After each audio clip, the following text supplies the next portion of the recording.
Welcome back.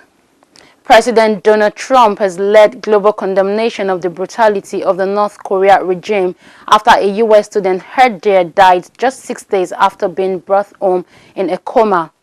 Otto Warmbier had been serving 15 years hard labor in North Korea, having been accused of stealing a propaganda sign from a hotel. The 22-year-old was sent home 15 months into his sentence on humanitarian grounds on Tuesday, June 13, with the regime claiming he had contracted botulism and fell into a coma last year. However, his family blamed the awful torturous treatment he allegedly suffered at the hands of the North Korean officials when announcing his death on Monday. U.S. President Donald Trump offered his condolences to the family, describing Mr. Warmbier as the latest victim of the North Korean brutality.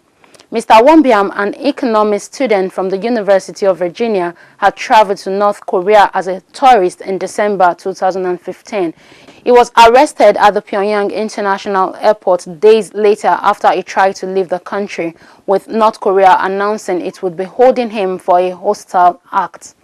A team of U.S. doctors has disputed North Korea's account of Mr. Warmbier's death. The United States once again condemns the brutality of the North Korean regime as they mourn its latest victim. U.S. Vice President Mike Pence said his death served as a tragic example of the country's disregard for human life.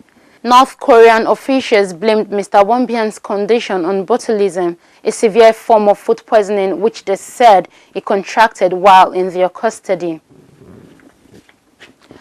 The week's highest temperature of around 38 degrees Celsius are expected on Tuesday, and together with windy conditions could reignite fire already killed.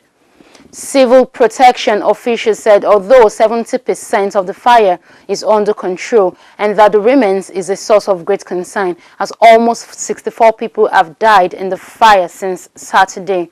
The latest of the victims was identified as a 40-year-old firefighter who died in the hospital, as many died inside their cars, while more than 130 other people have been injured. The government has declared a state of emergency in the forested area around Portugal Grande, northeast of the capital, Lisbon. Civil Protection Commander Eliseo Oliveira said there was great concerns for the fires still burning, as he described the operation as complex. Meanwhile, many residents were being forced to evacuate. More than 1,000 firefighters are tackling the blaze, which continues to rage on several fronts. Police believes the fire was started by lightning on Saturday during an intense heat waves and rainless thunderstorms.